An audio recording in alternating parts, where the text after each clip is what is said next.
नमस्कार दोस्तों, स्वागत है आप सभी का केआर क्लासेस के इस ऑनलाइन प्लेटफॉर्म पर। आज हम एक बहुत ही महत्वपूर्ण टॉपिक आप सबके बीच में लेकर आए हुए हैं, जिस टॉपिक का नाम है पर्यावरण एवं पारिस्थितिकी तंत्र। आपने देखा होगा कि जो इन्वायरमेंट, ये पर्यावरण वाला जो पोजीशन है, ये परीक्षा के पॉइंट ऑफ व्यू से बहुत महत्वपूर्ण है। पिछले काफी वर्षों से पर्यावरण के प्रश्नों की जो अधिकता है वो परीक्षा में जो है बहुत ज्यादा बन गई है। तो पर्यावरण की अपने आप में क्या है, इम्पोर्टेंस बढ़ चुकी है। इन्वायरमेंट विशेष रूप से जो है वर्तमान परिप्रेक्ष्य में बहुत महत्वपूर्ण है। तो इसी से जुड़े हुए एमसीक्यूज क्वेश्चन की सीरीज, पर्यावरण की ये सीरीज आपके सामने स्पेशल लाई गई है, जिसमें हम देखेंगे स्टेट लेवल पर क्या क्या प्रश्न बने हैं पर्यावरण और पारिस्थितिकी से जुड़ा हुआ, और इसके बाद टीटी में क्या क्या प्रश्न बने हैं, और एसएससी में क्या बने हैं, रेलवे में क्या बने हैं, यूपीएससी और पीसीएस मेंस पीसीएस में क्या बने हैं, और इसी के साथ साथ एनडीए सीडीएस में क्या क्या प्रश्न जो है यहाँ से बने हुए हैं। तो सबको जो है लेकर चलते हैं। साथ साथ में कुछ बेसिक्स से क्वेश्चन देखेंगे और कुछ जो है जो ठीक ठाक क्वेश्चन है उनको भी देखेंगे इस सीरीज के माध्यम से। तो चलिए शुरू करते हैं। पर्यावरण और एवं पारिस्थितिकी तंत्र, स्टेट लेवल पर क्या क्या प्रश्न पूछे गए हैं, क्या क्या प्रश्न जो है आज तक बने हैं, उन सब प्रश्नों को हम देखने की कोशिश करते हैं। थोड़ा सा जो है इसको जूम कर लेते हैं, ठीक है। तो उम्मीद है कि आपको ये सेशन पसंद आएगा और बहुत ही शानदार तरीके से बिल्कुल बेसिक से समझने की कोशिश करेंगे। अब देखिए, पहले प्रश्न से जब हम शुरू करते हैं, संपूर्ण सौर ऊर्जा उत्पादकों के माध्यम से सजीव तंत्र में प्रवेश करती है, अंततः वायुमंडल में पुनः चली जाती है।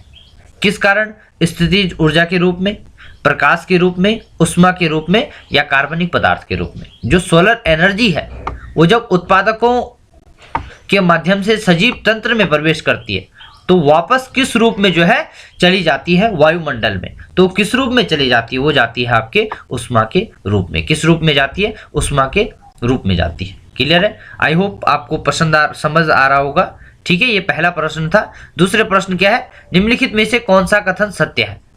ठीक है, इनमें से बताना है कौन सा कथन क्या है, सत्य है। तो कथन क्या क्या है हमारे पास? समुद्र में जैव मास के पिरामिड प्राय सीधे होते हैं। जो जैव मास के जो पिरामिड होते हैं वो प्राय सीधे होते हैं। घास के मैदान का पिरामिड प्राय उल्टा होता है। ऊर्जा पिरामिड सदैव खड़ी अवस्था में होते हैं और ऊर्जा पिरामिड सदैव उल्टा होता है। तो इसमें से हमको बताना है कि इनमें से कौन सा जो है सही है। तो इसमें से जो सही होगा वो क्या होगा? सी हो जाएगा। सी हो जाएगा। जो ऊर्जा के जो पिरामिड होते हैं वो हमेशा क्या होते हैं? सीधे होते हैं। ऊर्जा की पिरामिड कैसे होते हैं? ऊर्जा के पिरामिड ऐसे होते हैं। ऊर्जा की जो पिरामिड होता है वो इस प्रकार से होता है, सीधा होता है सदैव। चाहे किसी भी कंडीशन में ऊर्जा का पिरामिड जो बनेगा वो हमेशा जो है सीधा बनेगा। ठीक है, ऊर्जा का जो पिरामिड बनेगा वो कैसे बनेगा? सीधा बनेगा। ठीक है, दूसरे प्रश्न की ओर बढ़ते हैं।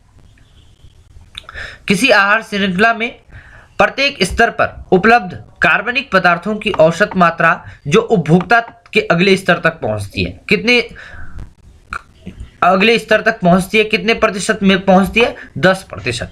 केवल 10% ऊर्जा ही अगले स्तर तक पहुंच पाती है। केवल 10% ऊर्जा। इसको जो है, जो आपका जो पारिस्थितिक तंत्र है उसमें पोषण, जो आहार श्रृंखला में जो प्रत्येक स्तर में जो ऊर्जा पहुंचती है, जो औसत मात्रा होती है ऊर्जा की, वो कितनी होती है? 10% होती है। कितनी होती है? 10% होती है। इसको हम आगे जो है और बेहतर तरीके से समझेंगे।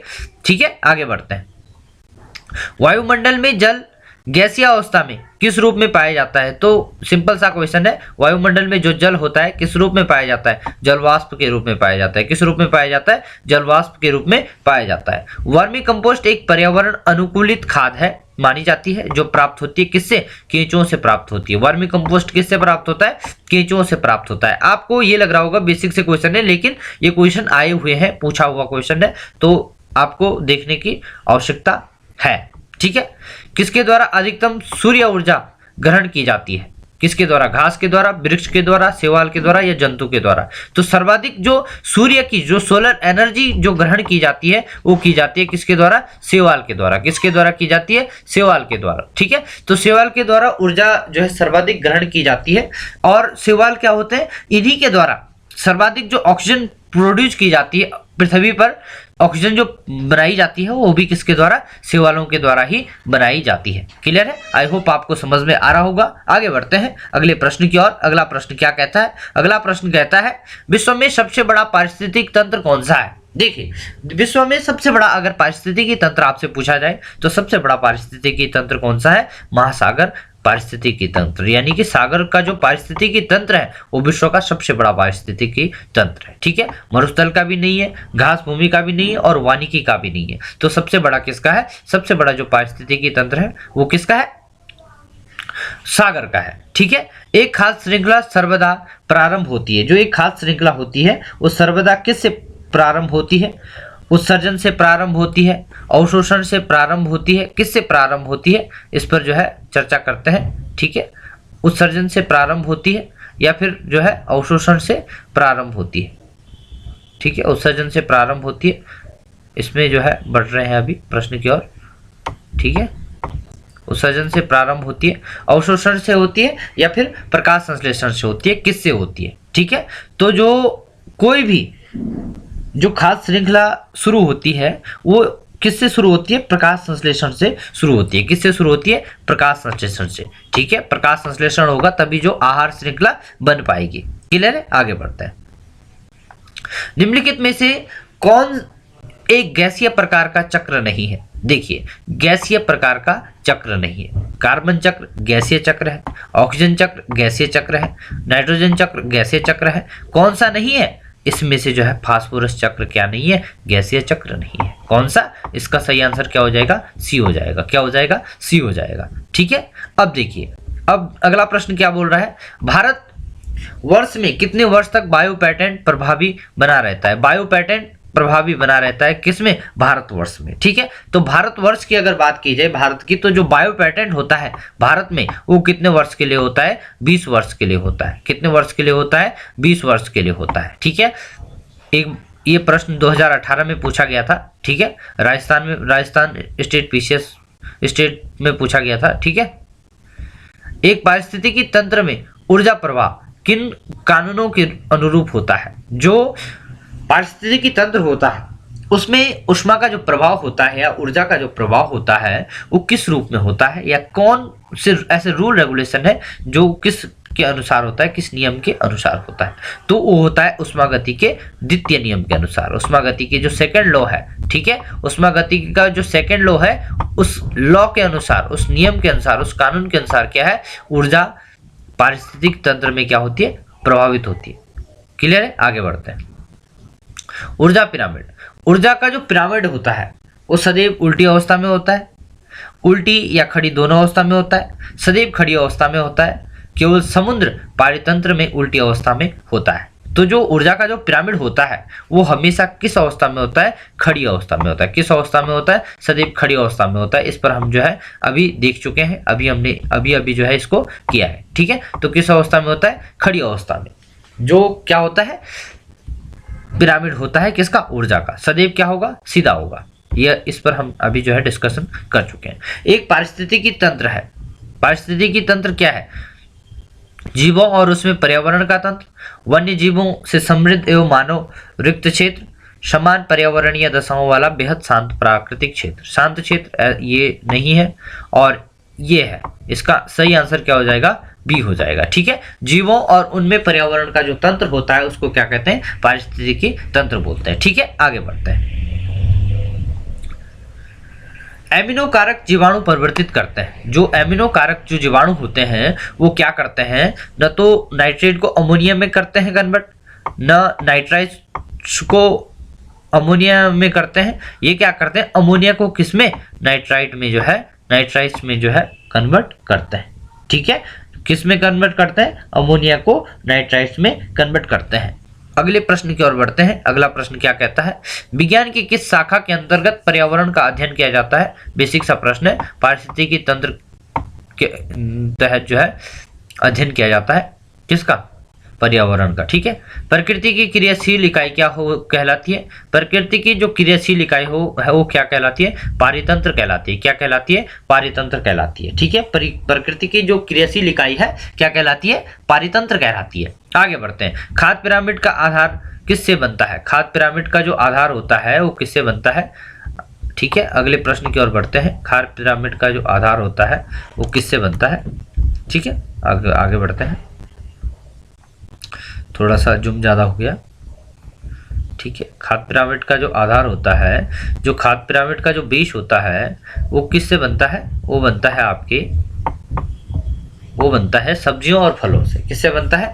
सब्जियों और फलों से। वैसे अनाज और दालों से भी बनता है। अगर ऑप्शन में सब्जी और फल नहीं होंगे तो अनाज और दालों से जो है आपको लगाना है, लेकिन सब्जी और फल अगर लिखा हुआ है तो जो खाद्य पिरामिड का जो निचला जो आधार बनता है वो किससे बनता है? सब्जियों और फलों से बनता है। क्लियर है? आगे बढ़ते हैं। ठीक है। जब जंतु पादपों को खाते हैं तो कितनी ऊर्जा पशुमांस में स्थिर रहती है? एक स्तर से दूसरे स्तर में जो ऊर्जा का जो प्रतिशत होता है वो कितना होता है? 10%। इस पर हम पहले भी जो है डिस्कशन कर चुके हैं। ठीक है ना? पोषक किस प्रकार से जो है आगे अगले स्तर तक पहुंचता है। ठीक है। एक पारितंत्र में लगभग कितने प्रतिशत ऊर्जा पोषक स्तर से दूसरे पोषक स्तर में जाती है? 10% ऊर्जा जाती है। दोनों ही प्रश्न लगभग जो है क्या है? सेम है, लेकिन अलग अलग परीक्षा में अलग अलग बार पूछा गया है। ठीक है। 2018 में भी पूछा गया और 2019 में भी पूछा गया। ठीक है। ऊर्जा के प्रत्येक हस्तांतरण पर एक स्तर से दूसरे स्तर तक लगातार ऊर्जा कैसी रहती है? एक स्तर से दूसरे स्तर तक क्या होती है? ऊर्जा में क्या आती है? कमी आती है। क्या आती है? कमी आती है। तो 20 का क्या होगा? डी होगा। क्वेश्चन नंबर 20 का क्या आंसर होगा? डी आंसर होगा। 21 क्या है? उपभोक्ता स्तर पर ऊर्जा संग्रहण कहलाता है। ठीक है। उपभोक्ता स्तर पर जब जो है ऊर्जा का संग्रहण किया जाता है उपभोक्ता स्तर पर तो उसे क्या कहते हैं? ठीक है। उसे क्या कहते हैं? उसे कहते हैं सेकेंडरी प्रोडक्टिविटी। क्या कहते हैं? Secondary productivity. ठीक है। क्या कहते हैं? Secondary productivity. तो इसका सही आंसर क्या हो जाएगा? सेकेंडरी प्रोडक्टिविटी हो जाएगा। ठीक है। आगे बढ़ते हैं। एक मोर सांप को खाता है जो पादप पर पनप रहे कीटों का भक्षण करता है। मोर है। ठीक है। अब देखिए, मोर यहां पर अंतिम अपघटक होगा, प्राथमिक अपघटक होगा, प्राथमिक उपभोक्ता होगा या खाद्य स्पूत? ये जो खाद्य जो पिरामिड होता है उसमें सबसे ऊपर होगा। ठीक है। तो मोर को अगर हम देखें, देखो मान लीजिए घास है, ये प्राथमिक स्तर पर है। और दूसरा क्या है? कोई जो है सांप जो है किसको खा रहा है? मोर। और यहाँ पर मोर किसको खा रहा है? सांप को खा रहा है। ये घास को कौन खा रहा है? टिड्डा खा रहा है। टिड्डे को कौन खा रहा है? सांप खा रहा है। ठीक है। और सांप को कौन खा रहा है? आपका मोर खा रहा है। तो मोर यहाँ पर क्या होगा? खाद्य स्पूत में जो है सबसे ऊपर वाले स्तर में होगा। ठीक है। किस पिरामिड में सबसे ऊपर वाले स्तर पर कौन होगा? मोर होगा। ठीक है। भारत में मीथेन का एक बड़ा स्रोत है। कौन सा होगा? धान का खेत, गेहूं का खेत, गन्ने का खेत, फल का बगीचा। तो हम सब जानते हैं कि धान के खेत में क्या है? मीथेन गैस निकलती है। धान के खेत से क्या है? मीथेन गैस निकलती है। और कहां से मीथेन गैस निकलती है? मीथेन गैस जब जो बड़े बड़े जो बांध होते हैं वहां से भी क्या निकलती है? मीथेन गैस निकलती है। जो बड़े बड़े जो बांध होते हैं वहां से भी क्या है? मीथेन गैस निकलती है। ठीक है। जो बांध होते हैं आपके वहां से भी क्या है? मीथेन गैस निकलती है। दूसरा कहां से निकलती है? दूसरा जो मीथेन गैस का जो सबसे बड़ा स्रोत है वो जो पशु जो जब जुगाली करते हैं तो उनके मुंह से भी क्या निकलती है? मीथेन गैस निकलती है। दूसरा स्रोत क्या है? जो आपके कार के जो सीटें हैं, कार की सीटें हो गई या फिर हवाई जहाज की जो सीटें हैं उनका जो सोफे हैं उनसे भी जो है कहीं ना कहीं मीथेन गैस निकलती है। तो ये सब चीजें जो है मीथेन गैस के स्रोत हैं। लेकिन भारत में अगर सबसे ज्यादा मीथेन गैस के स्रोत की बात की जाए तो कौन सा होता है? धान का खेत होता है। आगे बढ़ते हैं। ठीक है। किसी पारिस्थितिक तंत्र में जैव जो भार होता है, बायोमास जो होता है वो अधिकतम होगा। तो किस में होगा? घास भूमि में सबसे ज्यादा क्या होगा? बायोमास होगा। किस में होगा? घास भूमि में। सर्वाधिक बायोमास किस में होगा? घास भूमि में। ठीक है। अवायवीय जीवाणु जंतु अवशिष्ट का पाचन कर बायोगैस का उत्पादन करते हैं। बायोगैस ईंधन के रूप में जलती है। परिवर्तन बी। ठीक है, सही कथन का चयन करें। दो हमारे पास परिवर्तन दे रखे हैं, परिवर्तन ए और परिवर्तन बी। सबसे पहला क्या, अवायवीय जीवाणु जंतु अपशिष्ट का पाचन कर बायोगैस का उत्पादन करते हैं, ये सही है या फिर ये गलत है। ये दो प्रकार के परिवर्तन हमारे पास दे रखे हैं। अब हमको बताना है ये रासायनिक परिवर्तन है या भौतिक परिवर्तन है। ठीक है, ए प्रक्रिया ए रासायनिक परिवर्तन, जबकि प्रक्रिया बी क्या है, भौतिक परिवर्तन है। तो इसको समझने की कोशिश करते हैं। प्रक्रिया ए क्या है, रासायनिक परिवर्तन है, और प्रक्रिया बी क्या है, भौतिक परिवर्तन है। तो इसके में से जो सही आंसर होगा वो क्या है, इसको समझने की कोशिश करते हैं। प्रक्रिया ए एक भौतिक परिवर्तन है तथा प्रक्रिया बी एक रासायनिक परिवर्तन है। दोनों प्रक्रिया ए तथा बी क्या है, रासायनिक परिवर्तन है। दोनों प्रक्रियाएं ए और बी क्या है, भौतिक परिवर्तन है। तो इसको अगर हम समझने की कोशिश करते हैं कि इसमें जो दोनों प्रक्रियाएं हैं, दोनों प्रक्रियाएं क्या होती हैं, इसमें दोनों ही प्रक्रियाएं रासायनिक परिवर्तन है। क्यों रासायनिक परिवर्तन है? रासायनिक परिवर्तन इसलिए है, चाहे जो जीवाणु है, ठीक है, जो जीवाणु है उनके द्वारा चाहे बायोगैस का निर्माण करने की बात हो या फिर बायोगैस का ईंधन में जलने की बात हो, दोनों क्या है, रासायनिक परिवर्तन के क्या है, उदाहरण है। ठीक है, आगे बढ़ते हैं। ठीक है, एक पारिस्थितिकी तंत्र में सर्वाधिक संख्या में पाए जाते हैं। तो सर्वाधिक संख्या में कोई भी पारिस्थितिकी तंत्र होता है, उसमें जो सर्वाधिक मात्रा में जो संख्या में जो पाए जाते हैं वो क्या पाए जाते हैं, उत्पादक पाए जाते हैं। क्या पाए जाते हैं, प्रोड्यूसर, उत्पादक क्या है, सर्वाधिक मात्रा में पाए जाते हैं। ठीक है, निम्नलिखित में से कौन से जीव प्रथम क्रम के उपभोक्ता हैं? प्रथम क्रम के उपभोक्ता कौन होंगे? प्रथम क्रम के उपभोक्ता कौन होंगे? प्रथम क्रम के उपभोक्ता होंगे जो शाकाहारी होंगे। ठीक है, ठीक है, प्रथम क्रम के उपभोक्ता कौन है, शाकाहारी। और फिर शाकाहारी को कौन खाता है, मांसाहारी। मांसाहारी को कौन खाता है, सर्वभक्षी। और सर्वभक्षी अगर मर गया तो उसको कौन अपघटित करता है, ये जो छोटे छोटे जो अपघटक होते हैं, वो जीवाणु वगैरह वगैरह, वो सब क्या कर देते हैं, अपघटित कर देते हैं। क्लियर है, आगे बढ़ते हैं। आगे क्या कह रहा है, लाइकेन जिसमें फंगाई द्वारा निर्मित मैट्रिक्स और एल्गी की कोशिकाएं धसी होती हैं, उदाहरण है। जो आपका जो लाइकेन है, लाइकेन के बारे में आपने सुना होगा, ये किस प्रकार का उदाहरण है, ये हमारे पास दे रखा है सहोपकारिता का, सहभोजिता का, परभक्षिता का, परजीविता का। ठीक है, तो कहीं ना कहीं जो लाइकेन होता है, लाइकेन दो चीजों से मिलकर बना हुआ होता है, एक होता है कवक और दूसरा होता है शैवाल। ठीक है, फंगाई और एल्गी दोनों की कोशिकाओं से मिलकर बनता है। तो जो शैवाल होता है वो इसको क्या देता है, भोजन देता है लाइकेन को, और जो कवक होता है वो क्या करता है, लाइकेन को शरीर प्रदान करता है या फिर मतलब सुरक्षा प्रदान करता है। तो दोनों किस रूप में रहते हैं, सहोपकारिता के रूप में रहते हैं। तो इसका जो सही आंसर हो जाएगा वो क्या हो जाएगा, ए हो जाएगा। इसका जो सही आंसर हो जाएगा क्या हो जाएगा, ए हो जाएगा। ठीक है, आगे बढ़ते हैं। एक पारिस्थितिकी तंत्र में ऊर्जा का स्रोत है, तो ऊर्जा का स्रोत क्या होता है पारिस्थितिकी तंत्र में, सूर्य होता है। बहुत बार प्रश्न बना है, इसमें इतना कुछ है नहीं। सबसे स्थायी पारिस्थितिकी तंत्र कौन सा होता है, स्थायी पारिस्थितिकी तंत्र की बात कर रहा है सबसे ज्यादा, तो कौन सा होता है, समुद्र का पारिस्थितिकी तंत्र सर्वाधिक स्थायी होता है। ठीक है, आगे बढ़ते हैं। जलीय पारिस्थितिकी तंत्र में अपघटक के उदाहरण है, तो जलीय जो पारिस्थितिकी तंत्र होता है उसमें जीवाणु और कवक क्या है, जलीय अपघटक के क्या है, उदाहरण है। आगे बढ़ते हैं। ठीक है, अगले प्रश्न की ओर। ये सब स्टेट लेवल में पूछे गए जो क्वेश्चन है उनकी ये सीरीज है। ठीक है, स्टेट लेवल में क्या क्या प्रश्न बने हैं उसकी ये सीरीज है। ठीक है, आई होप आपको समझ में आ रहा होगा। आगे बढ़ते हैं। एक समुद्री पारिस्थितिकी तंत्र किस क्षेत्र में प्रकाश मंद होता है, जो एफोटिक होता है, एफोटिक वाला जो क्षेत्र होता है उसमें कहीं ना कहीं क्या है, उसमें पूर्ण रूप से जो एफोटिक होता है उसमें पूर्ण रूपेण क्या नहीं, जो प्रकाश है, प्रकाश की जो किरण है वो वहां तक नहीं पहुंच पाती है।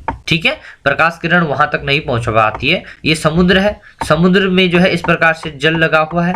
ठीक है, समुद्र में जब सूर्य की किरण पड़ती है तो यहाँ पर समुद्र में कुछ ऐसे क्षेत्र होते हैं जहां पर सूर्य की किरण जो है नहीं पहुंच पाती है, सूर्य की चमक नहीं पहुंच पाती है। इसी को क्या कहते हैं? एफोटिक कहते हैं। इसी को क्या कहते हैं? एफोटिक कहते हैं। क्लियर है? इसका जो सही आंसर हो जाएगा वो क्या हो जाएगा? सी हो जाएगा, जहां पर सूर्य का प्रकाश नहीं पहुंच पाता है या बहुत कम होता है। ठीक है, पारिस्थितिकी तंत्र के निम्नलिखित कौन से दो घटक हैं? दो घटक कौन कौन से हैं? जैविक घटक हो गया और अजैविक घटक हो गया। जैविक घटक और अजैविक घटक। ठीक है, किसी वन के शीर्ष ऊर्ध्वाधर स्तर की परत होती है, क्या होता है? सबसे वन की बात कर रहा है तो क्या होगा? वृक्ष होगा या घास होगा? वन की बात कर रहा है तो सर्वाधिक क्या होगा?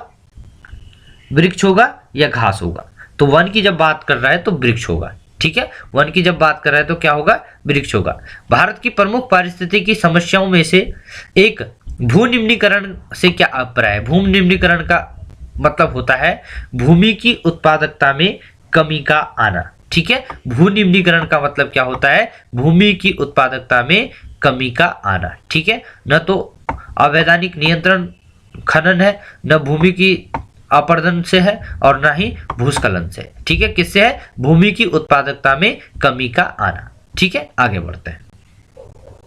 44 क्वेश्चन है, स्टेट लेवल से पूछे गए जो क्वेश्चन है, तो यही आज देखेंगे। अगले सेशन में जो है अगले क्वेश्चन को देखेंगे। निम्नलिखित में से कौन सा कथन जैविक खाद के बारे में सत्य नहीं है? जैविक खाद की बात कर रहा है कि इनमें से कौन सा जो कथन है, स्टेटमेंट है, वो जैविक खाद के बारे में सत्य नहीं है। ठीक है, तो कौन कौन से हैं? यहाँ पर बोल रहा है यह मृदा को के जल धारण की क्षमता को बढ़ाता है, यह केवल जंतु पदार्थों से प्राप्त होता है, यह मृदा को ह्यूमस प्रदान करता है, यह मृदा की रचना को बढ़ाता है। तो इसमें से कौन सा जो है गलत है, कौन सा सत्य नहीं है?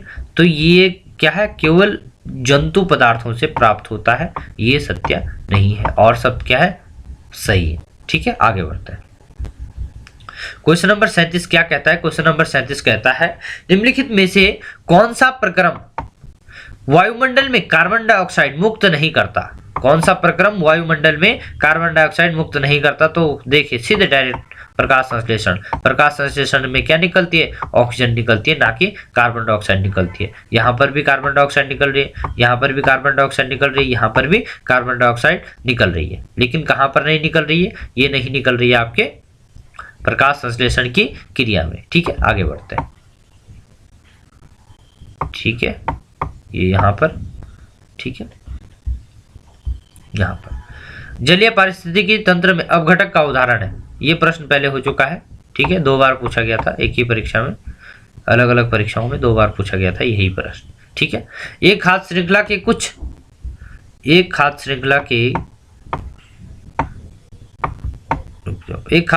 के कुछ चरण होते हैं, क्योंकि हर चरण में ऊर्जा, देखिए कोई भी खाद्य श्रृंखला होती है तो हर चरण में क्या है? ऊर्जा जो होती है वो न तो बढ़ती नहीं है, और पहले घटती है फिर बढ़ती है, पहले बढ़ती है फिर घटती है, नहीं, सीधे क्या होती है? घटती है। एक स्तर से जब दूसरे स्तर में जाती है तो 10% जो है कम होती जाती है ऊर्जा। ठीक है, कम होती जाती है क्या? ऊर्जा। एक खाद्य श्रृंखला में निम्नलिखित में से किससे प्राथमिक उत्पादक माना जाता है? तो प्राथमिक उत्पादक किसे माना जाता है? जो स्वपोषी होता है उसको क्या माना जाता है? प्राथमिक उत्पादक माना जाता है किसी भी पारिस्थितिकी तंत्र में। निम्न में से कौन सा एक प्राथमिक उपभोक्ता है? प्राथमिक उपभोक्ता कौन होगा? न पादप नहीं हो सकता है, ठीक है, जीवाणु भी नहीं हो सकता है, शेर भी नहीं हो सकता है, हिरण जो है प्राथमिक उपभोक्ता है। पादप को कौन खाएगा? हिरण खाएगा। तो प्राथमिक उपभोक्ता कौन होगा? हिरण होगा। द्वितीय उपभोक्ता कौन होगा? शेर होगा। ठीक है, और फिर शेर अगर मर गया तो शेर को कौन अपघटित करता है? जीवाणु। तो तृतीय उपभोक्ता कौन हो गए? जीवाणु हो गए। ठीक है, प्राथमिक उपभोक्ता यहां पर पूछ रहा है तो कौन होगा? हिरण होगा। आगे बढ़ते हैं। ठीक है, पारिस्थितिकी तंत्र शब्दावली किसने दी? तो एक वैज्ञानिक है एजी टेंसले, इनके द्वारा जो है पारिस्थितिकी शब्दावली जो है दी गई। ठीक है, आहार श्रृंखला में मौजूद मेंढक, टिड्डा, घास और सांप में यदि घास प्रथम पोषी स्तर पर है तो तृतीय पोषी स्तर पर कौन होगा? तो देखिए यहां पर देखिए, अगर कोई आहार श्रृंखला है, इसमें क्या बोल रहा है? मेंढक, टिड्डा, घास और सांप में यदि घास प्रथम पोषी स्तर है, घास क्या है, फर्स्ट है, तो घास है, फिर पूछ रहा है तृतीय, घास को कौन खा रहा है, टिड्डा खा रहा है, घास को कौन खा रहा है, टिड्डा खा रहा है, टिड्डा जो है किसको खा रहा है, घास को खा रहा है, ठीक है, टिड्डा ने खा लिया, और टिड्डा को कौन खा रहा है, मेंढक खा रहा है, ठीक है, टिड्डा को कौन खा रहा है, मेंढक खा रहा है, और घास क्या है, प्रथम है, टिड्डा सेकेंडरी है, और मेंढक तीसरा है, तो इसका जो सही आंसर हो जाएगा वो क्या हो जाएगा, मेंढक, ठीक है। आगे बढ़ते हैं। वातावरण में कार्बन डाइऑक्साइड के सामान्य स्तर है, वातावरण में जो कार्बन डाइऑक्साइड के जो स्तर है, ठीक है, कार्बन डाइऑक्साइड के जो स्तर है हमारे जो वातावरण में, वो कितना है, कार्बन डाइऑक्साइड का स्तर है 0.03%। आई होप आपको ये सेशन पसंद आया होगा, उम्मीद करता हूँ। ये थे स्टेट लेवल में पूछे गए जितने भी क्वेश्चंस हैं, स्टेट लेवल में आज तक जितने भी क्वेश्चन पूछे गए हैं वो आज हमने देखा। कल हम देखेंगे कि टीटी में क्या क्या प्रश्न इस सेशन से बने हुए हैं। आई होप आपको ये सेशन पसंद आया होगा। अगर पसंद आता है तो शेयर करें, लाइक करें, सब्सक्राइब करें। जुड़ने के लिए बहुत बहुत आभार, आपका बहुत बहुत धन्यवाद।